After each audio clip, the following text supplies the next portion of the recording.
Hello my dear student. तो इस video में हम लोग जो है जो जेई मेन का प्रैक्टिस सेट चल रहा था उसी को कंटिन्यूएशन करेंगे। This is just for the practice paper analysis for the student who are going to write the JEE main in 2024। तो इसमें हम लोग जो नेक्स्ट कंटिन्यूएशन वीडियो है उसमें क्वेश्चन नंबर 6 ये है कि आपको दिया हुआ है यहाँ पे एक स्लैब है और एक ब्लॉक है जो 10 केजी का है और 40 केजी का है। और जो 10 केजी ब्लॉक है उस पे 100 न्यूटन का फोर्स जो है वो लेफ्ट की तरफ लग रहा है यहाँ पे। और यहाँ ये चीज मेंशन्ड है, जो जो ग्राउंड है और जो स्लैब रखा हुआ है ये फ्रिक्शन लेस फ्लोर रखा हुआ है, फ्रिक्शन लेस फ्लोर है यहाँ पे। बट 10 केजी और 6 केजी के बीच में ये जो सरफेस है, this surface is rough surface. तो अगर ये रफ सरफेस होगा तो यहाँ पे दो चीज इस क्वेश्चन में जो इम्पोर्टेंट है, एक तो जो काइनेटिक फ्रिक्शन है और जो स्टैटिक फ्रिक्शन है वो आपको मेंशन है। स्टैटिक फ्रिक्शन का जो कोफिशिएंट है 0.6 इट इज, एंड जो काइनेटिक फ्रिक्शन का कोफिशिएंट है ये 0.4 है। तो इसमें हमें ये निकालना है कि एक्सेलरेशन ऑफ स्लैब क्या होगा। जो स्लैब नीचे 40 केजी का है उस पे स्लैब क्या होगा। इस क्वेश्चन को सॉल्व करने से पहले आपको ये फाइंड आउट करना होगा कि जो ब्लॉक है और जो 40 केजी का स्लैब है इनके बीच में कौन सा फ्रिक्शन लग रहा होगा। फ्रिक्शन जो है वो काइनेटिक है या स्टैटिक है। अगर हम इस चीज को फाइंड आउट कर लेते हैं तो उसके बेसिस पे हमें ये पता लग जाएगा और फिर यहाँ पे हम लोग बड़े आसानी से एक्सेलरेशन निकाल लेंगे स्लैब का। सो सबसे पहले तो जो बीडी है उसको हम लोग ड्रॉ करते हैं। 10 केजी का जो ब्लॉक है,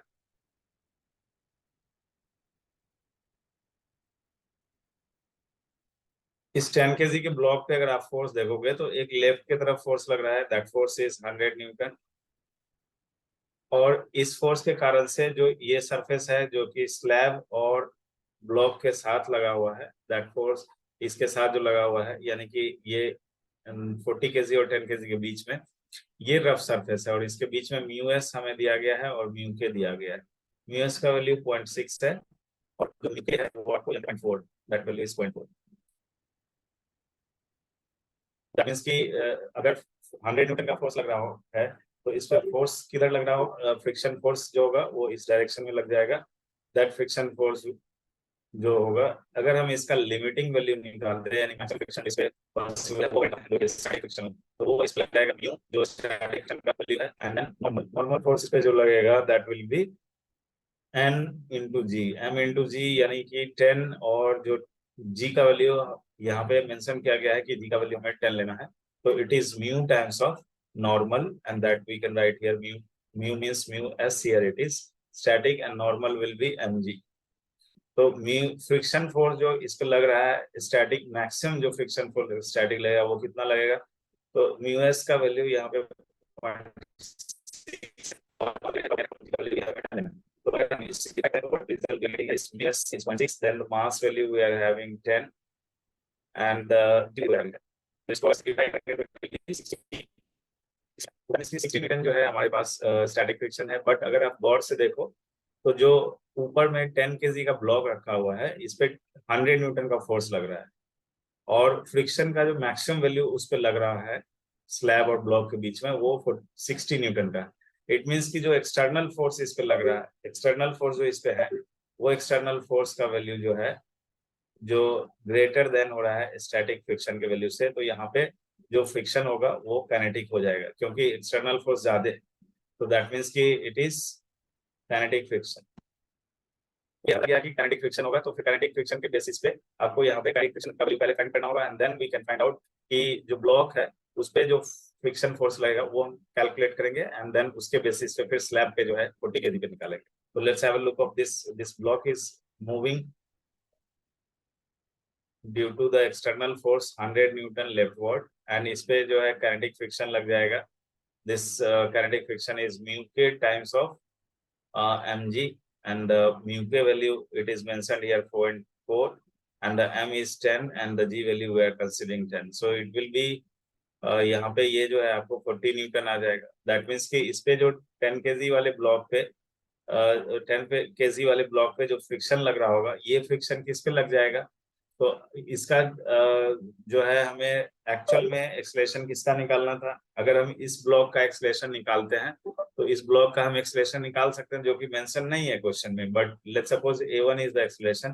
तो इस पे नेट फोर्स कितना लग रहा है 100 और इधर कितना लग रहा है 40 यानी कि 60। तो 60 को अगर आप ऐड कर दो इसे मास से एक्सलेशन ऑफ दिस 10 kg का, और 60 को हम लोग को डिवाइड करना है 10 kg से। तो यहाँ पे 10 से डिवाइड कर देते हैं, जैसे 6 मीटर पर सेकेंड स्क्वायर। ये एक्सलेशन हो जाएगा जो कि 10 kg वाला ब्लॉक है। This is acceleration of 10 kg block. लेकिन हमें पूछा किसका गया है, पूछा गया है स्लैब का। तो स्लैब का अगर आप बीडी बनाओगे तो स्लैब जो है नीचे ग्राउंड के ये जो है, और इस स्लैब का मास कितना दिया गया है, mass of the slab is given to you 40 kg। अब इस पे फोर्स कैसे लिखेंगे, तो जो इसके ऊपर में जो 10 kg का ब्लॉक है इस पे फ्रिक्शन अगर काइनेटिक इधर लग रहा होगा तो इस वाले पे फ्रिक्शन जो है काइनेटिक वही न्यूटन थर्ड लॉ से इधर की तरफ लग जाएगा। And that you can see this is the only single force acting on the 4 kg block. तो इस पे ये जो है इसका फोर्स है जो कि मैग्नीट्यूड वाइज अगर हम देखें तो 40 न्यूटन का फ्रिक्शनल फोर्स जो है इस पे लगा है। फॉरवर्ड लेफ्ट डायरेक्शन को यहाँ पे साइड डायरेक्शन है तो इसे जो फोर्स है 40 न्यूटन डिवाइड इसका आंसर करते हैं तो will get the acceleration value of the slab. So it is 40 divided by 40, so it will be 1 metre पर सेकेंड स्क्वायर। तो ये ऑप्शन जो है आपको दिख रहा होगा कि ये ऑप्शन डी है, तो D will be correct option में। तो इस क्वेश्चन में मेनली क्या था कि आपको ये समझना था कि जो जो फ्रिक्शन लग रहा है ब्लॉक और स्लैब के बीच में वो काइनेटिक लग रहा है या स्टैटिक लग रहा है, और उसके बेसिस पे स्लैब पे हमने वही फोर्स को लगाया जिसके कारण से ये जो है आपको फाइनल रिजल्ट हमें आ गया। This is what the next question we are having. This is the 7th question. A body which is released from rest, तो ये initially rest पे था, वहां से रिलीज किया जा रहा है, and slide down an inclined plane at an angle theta. The coefficient of the friction down the plane जो है वो वेरिएबल दिया हुआ है। तो यानी कि जो म्यू है, जो कोफिशिएंट ऑफ फ्रिक्शन है वो k टाइम्स ऑफ x है। x क्या है, तो जहां से स्लाइड करना शुरू करेगा और जितना डिस्टेंस कवर्ड करेगा वो डिस्टेंस x है। आपको इंक्लाइन पे जितना डिस्टेंस वो कवर कर रहा है। तो स्पीड ऑफ द बॉडी जो होगा और एक्स का जो ग्राफ होगा वो क्या होगा। तो जब भी हम किसी ग्राफ को फाइंड आउट करते हैं क्वेश्चन जेईई मेन और जेईई एडवांस में प्राय इस तरह का क्वेश्चन पूछा जाता है जिसमें आपको पूछा जाता है कि ग्राफ बताओ क्या होगा। तो ग्राफ आप तब ड्रॉ कर सकते हैं जब उसके बीच में हम रिलेशन को फाइंड कर ले, यानी उसके उसमें क्या फंक्शनलिटीज है, क्या फंक्शन वो बिल्ड कर रहा है, उसको अगर हम फाइंड कर लेते हैं तो हम ग्राफ को आप बड़े आराम से बिल्ड कर लेंगे। तो एक्सलेशन यहाँ सॉरी यहाँ पे वेलोसिटी और एक्स में हमें रिलेशन चाहिए, और ये इंक्लाइन प्लेन है, ठीक है।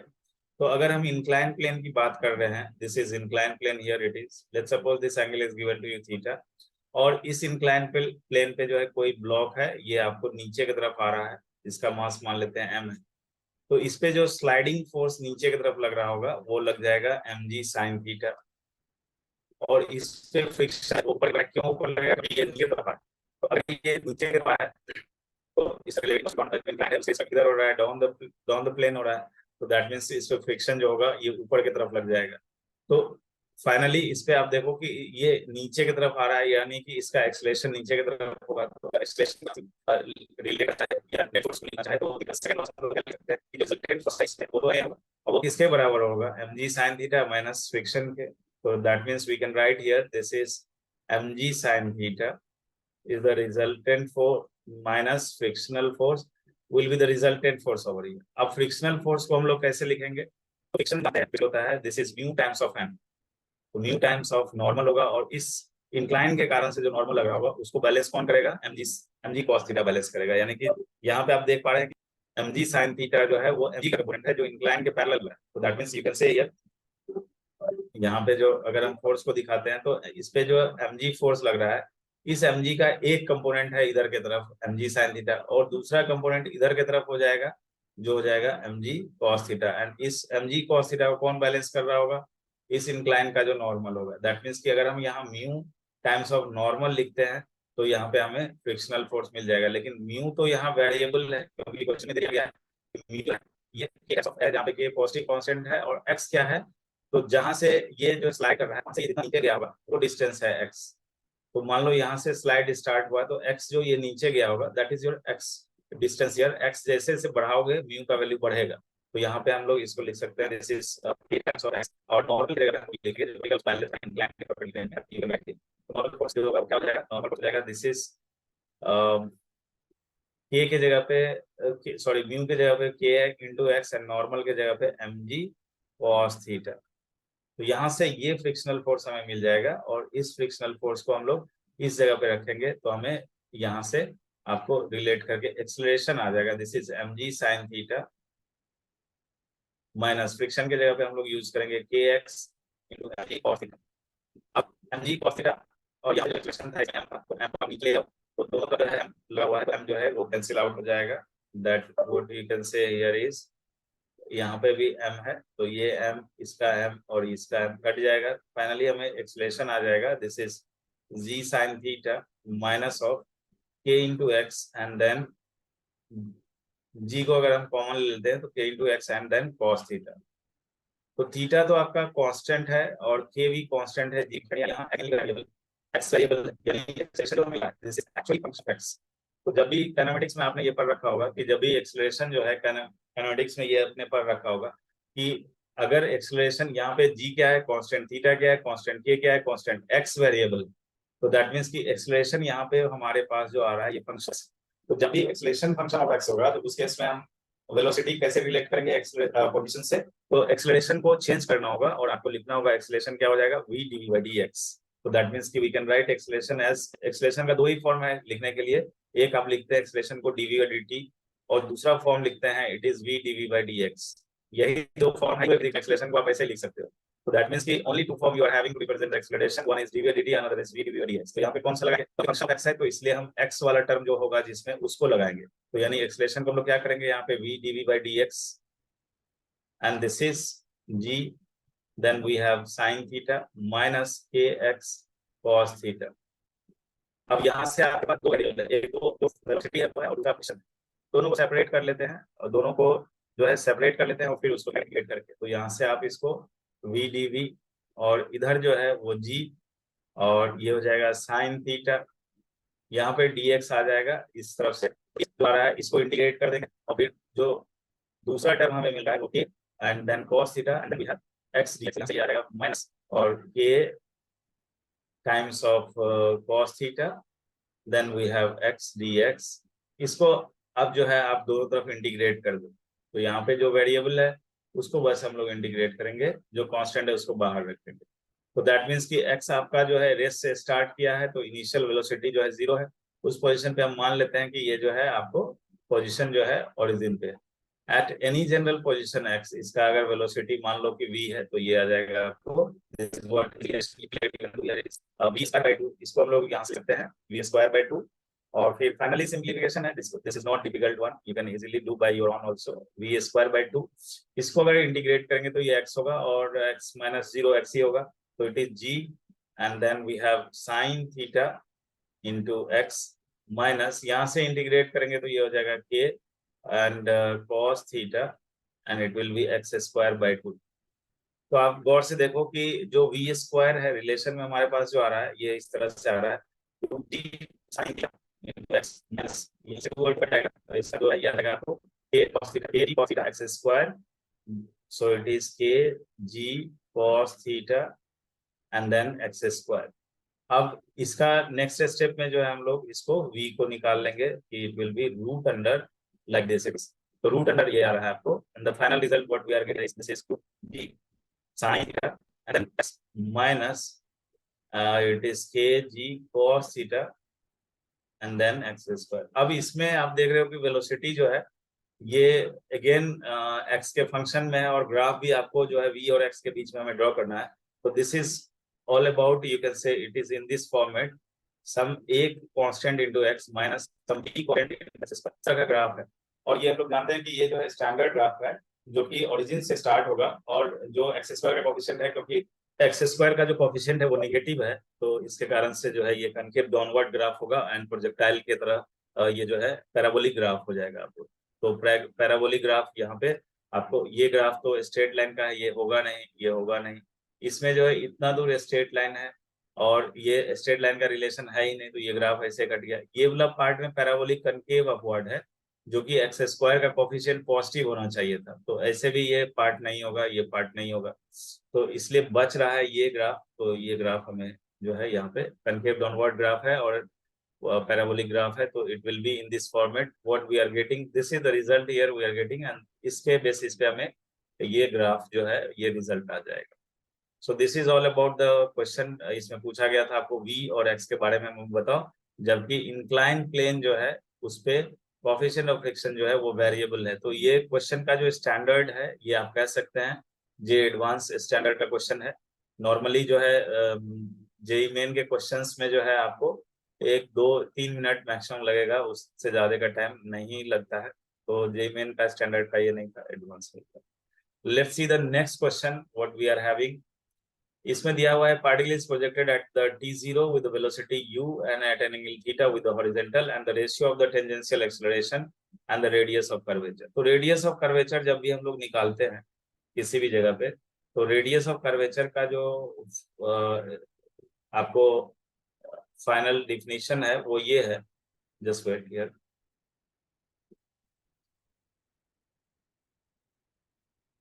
मान लेते हैं कि कोई रैंडम सा कर्व है और इस पे जो है कोई पार्टिकल इधर की तरफ मूव कर रहा है, दिस इज द स्पीड, और इससे जो है परपेंडिकुलर डिस्टेंस पे यहाँ पे सेंट्रल पॉइंट है, और ये जो है इसका रेडियस ऑफ कर्वेचर अगर इस इंस्टेंट पे होगा, तो आप देख पा रहे हैं कि ये पार्टिकल अगर सर्कुलेट हो रहा है तो यानी कि there will be a centripetal acceleration here, due to which इसका डायरेक्शन क्या होगा कि सेंट्रीपिटल एक्सीलरेशन के कारण से सेंट्रीपिटल होगा, और इस फोर्स का ये कह सकते हैं कि इसके डायरेक्शन पार्ट से, तो that here it is centripetal force, और ये जो है डायरेक्ट पार्ट को चेंज करेगा जब फोर्स जो है परपेंडिकुलर टू वेलोसिटी लगेगा। तो दैट मींस कि अगर हमें यहाँ पे रिलेट करना हो रेडियस ऑफ कर्वेचर को और स्पीड को, तो हम लोग रेडियस ऑफ कर्वेचर लिख सकते हैं it is v square by जो सेंट्रीपिटल एक्सीलरेशन लग रहा है ये, इसको यूज करेंगे। और दूसरा रिलेशन था टेंजेंशियल एक्सीलरेशन का, तो यहाँ पे टेंजेंशियल एक्सीलरेशन होगा जो इसको लोग एटी बोलते हैं टेंजेंशियल एक्सीलरेशन। तो टेंजेंशियल एक्सीलरेशन क्या होता है, तो टेंजेंशियल एक्सीलरेशन का मतलब है कि एक्सीलरेशन जो टेंजेंट के लॉन्ग लग रहा है, दैट इज एक्सीलरेशन इट। तो टेंजेंट के लॉन्ग एक्सीलरेशन तब होगा जब आपका स्पीड बदल रहा होगा। तो स्पीड बदल रहा होगा यहाँ पे, जैसे हमने ये लिया है सेंट्रीपिटल एक्सीलरेशन, तो ये जो है डायरेक्शन को बदल रहा होता है, डायरेक्शन को चेंज करता है, या तो डायरेक्शन को जिधर ले जा रहा है, अभी इस पॉइंट पे ये डायरेक्शन है, फिर यहाँ डायरेक्शन इधर हो जाएगा, फिर इधर डायरेक्शन होगा, तो इस तरह से जो डायरेक्शन बदलेगा, तो इसके पीछे का लॉजिक ये है कि यहाँ सेंट्रीपिटल लगाएगा फोर्स, सेंट्रीपिटल को लगेगा, सेंट्रीपिटल एक्सीलरेशन मिलेगा तो डायरेक्शन को देगा, तो डायरेक्शन बदलने के लिए कुछ चाहिए परपेंडिकुलर वेलोसिटी हो और उससे बेसिस पे हम रेडियल कर्वेचर को। लेकिन टेंजेंशियल एक्सीलरेशन के लिए आपको क्या चाहिए कि टेंजेंशियल एक्सीलरेशन जब भी होगा तो it is rate of change of speed, speed किस रेट से चेंज कर रहा है, that is called tangential acceleration.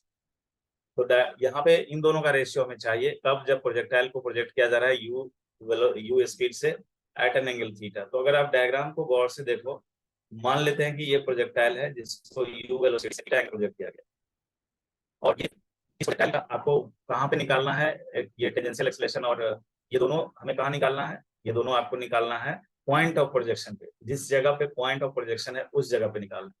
तो let suppose this point I am considering here, it is this is the point of projection. इस जगह पे अगर आप देखोगे तो जी का वैल्यू जो है ये नीचे की तरफ लग रहा है, और यहाँ से एक लाइन हम कंसीडर कर रहे हैं, दिस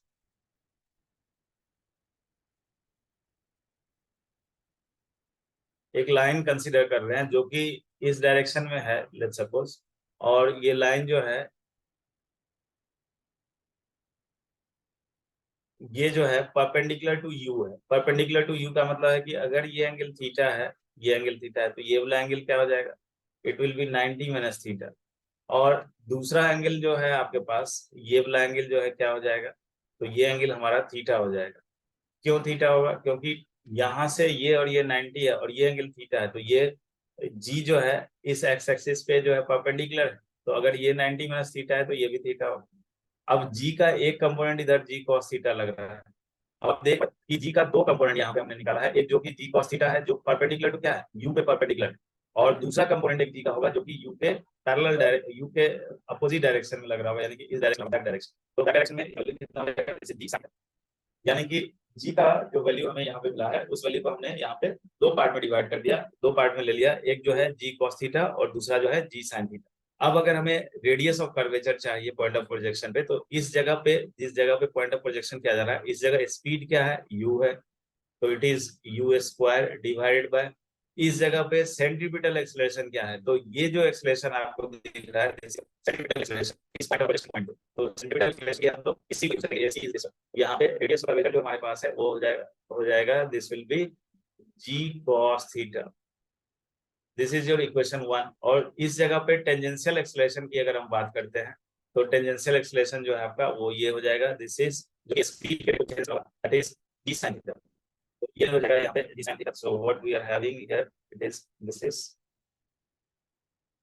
g sin थीटा। अब इन दोनों का रेशियो हमें चाहिए, जो कि रेशियो डाला है 8 होगा, tangential acceleration divided by r क्या होगा।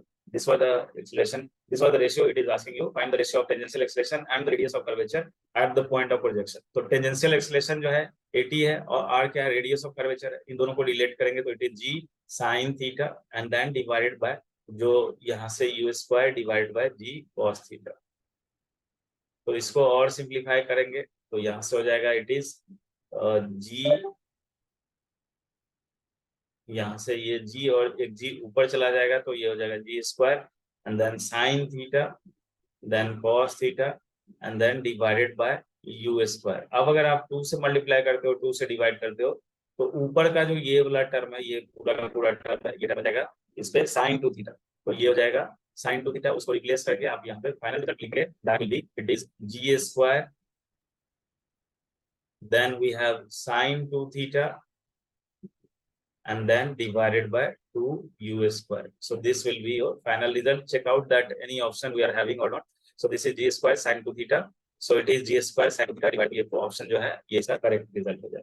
तो इस तरीके से आप इसको सॉल्व करेंगे कि जब भी सेंट्रीपिटल एक्सेलरेशन हो यानी रेडियस ऑफ कर्वेचर हो, तो हमें ये कंसेप्ट दिमाग में रखना है, और टेंजेंशियल हो तो टेंजेंशियल डायरेक्शन में जो एक्सेलरेशन लग रहा होगा उसको हमें यूज करना है। That is all about. Now the next question number 10, it is saying you that two blocks A and B of masses m and 2m respectively are held at rest such that the spring is in natural length। तो यहाँ पे spring जो है natural length में है, that means कि no deformation, यहाँ पे कोई deformation अभी नहीं है। In the acceleration of the blocks A and B respectively just after release to string and the springs are masses। So जैसे इस at t is equal to 0 अगर हम बात करें, तो t is equal to 0 जैसे ही रिलीज करेंगे उस समय जो 2m वाला ब्लॉक है इस पे जो है इधर की तरफ नीचे की तरफ एक 2mg फोर्स लग रहा है, और इसमें एक टेंशन आ जाएगा। मान लेते हैं कि ये T1 है, ठीक है, इधर भी T1 होगा, और इधर मान लेते हैं कि ये T2 होगा, और स्प्रिंग में ब्लॉक जो है यहाँ पे इसमें भी टेंशन T2 हो जाएगा, हो गया, और एक और mg लग रहा है। तो यानी ब्लॉक पे mg लग रहा है, ए वाले ब्लॉक पे, बी वाले ब्लॉक पे 2mg लग रहा है, इस पे टेंशन T1 T2 लग रहा है। अब क्योंकि शुरुआत में आपके पास स्प्रिंग में कोई डिफॉर्मेशन नहीं है, तो एट T0 की बात अगर हम करते हैं, एट T0 पे कोई डिफॉर्मेशन नहीं है, तो इट मींस कि T1 जो होगा ये T2 के बराबर होगा, और इसको हम लोग T1 और T2 बराबर इसलिए होगा क्योंकि स्प्रिंग डिफॉर्म स्टेटमेंट नहीं है, और स्प्रिंग और ये ब्लॉक है, ये डायरेक्ट एक ही स्ट्रिंग से अटैच होने के कारण से हर जगह टेंशन सेम हो रहा होगा, क्योंकि उस टाइम पे आपके स्प्रिंग में कोई डिफॉर्मेशन नहीं। तो अगर ऐसा हो रहा है तो फिर आराम से आप जो है एफबीडी ड्रॉ करोगे, 2mg फोर्स लग रहा है और ऊपर जो है इस पे टेंशन लग रहा है, तो लग रहा है और ये नीचे होगा, तो इसका हम इक्वेशन लेते हैं जो न्यूटन है उसके बेसिस पे। तो इक्वेशन क्या आ जाएगा, यहाँ पे आ जाएगा this is 2mg minus of T is equal to 2m into, ये इक्वेशन आ गया। अब जो दूसरा ब्लॉक यानी ब्लॉक ए है उसकी बात करते हैं, तो उस पे जो है mg नीचे लग रहा है, टी ऊपर लग रहा है, और ये ब्लॉक जो है ऊपर जा रहा है। तो यानी इसका अगर आप एफबीडी ड्रॉ करोगे तो इस पे क्या होगा, जो छोटा वाला ब्लॉक है ए, ये तो बी की बात हम कर रहे थे, यहाँ पे ए की बात कर रहे हैं, इस पे मास m है तो mg नीचे लग रहा है, और ऊपर की तरफ जो है इस पे फोर्स एफ लग रहा है, सॉरी टेंशन टी लग रहा है यहाँ पे, तो दैट मीन्स कि इसमें जो है टेंशन टी लग रहा है। अब ये तो ऊपर की तरफ जा रहा होगा क्योंकि 2m वाला जो है नीचे आ रहा था ए एक्सेलरेशन से, ये ऊपर जाएगा एक्सेलरेशन से। अब आप देखिए कि दोनों इक्वेशन को अगर हम लोग गौर से देखें तो यहाँ पे एक में जो है t माइनस है, एक में t प्लस, हम लोग करेंगे क्या, यहाँ पे दोनों इक्वेशन को ऐड कर देंगे। तो एडिंग इक्वेशन 1 एंड 2, यहाँ से क्या मिल जाएगा, यहाँ पे 2 mg है, यहाँ mg माइनस है, तो it will be mg and this side we have 3 mg, ma 2 ma 3 ma, तो यहाँ पे आ जाएगा दिस विल बी 3 ma, तो this side we have 3 ma। यहाँ से हमें क्या मिलना है, क्या चाहिए, एक्सेलरेशन चाहिए, तो दैट मीन्स कि m को जो है हम लोग कट करेंगे and acceleration will be g/3। ये किधर की तरफ होगा, तो एक का अगर डाउनवर्ड होगा तो दूसरे के लिए g/3 क्या हो जाएगा, अपवर्ड हो जाएगा। तो जो क्वेश्चन दिया गया है उसको आप देखिए यहाँ पे कि g/3 डाउनवर्ड और अपवर्ड, ये एक ही ऑप्शन हमारे पास है, तो उसके बेसिस पे तो ऑब्वियस सी बात है 2m वाला जो है ये नीचे आ रहा होगा और ये ऊपर जा रहा होगा। ये कब की बात है, ये इस समय हम इस टाइम की बात हो रही है, यानी कि जैसे ही आपने स्प्रिंग और ब्लॉक को लगाया और रिलीज कर दिया, तो उस इंस्टेंट पे क्या हो रहा होगा कि उस इंस्टेंट पे स्प्रिंग में कोई डिफॉर्मेशन नहीं होने के कारण से जो टेंशन लग रहा होगा स्प्रिंग में और जो स्ट्रिंग में टेंशन लग रहा होगा उसमें कोई चेंजेस नहीं आएगा, वो सेम होगा, और उसके बेसिस पे ये क्वेश्चन आसान हो गया। ऐसे ये क्वेश्चन डिफिकल्ट लग रहा होगा, but this is all about this only. So in 1 or 2 step after writing Newton's law, you can find out and you can get the result. So this is all about in this video. We have solved the 5 more question in the practice test 1. The next video will be coming soon. Thank you. Stay connected.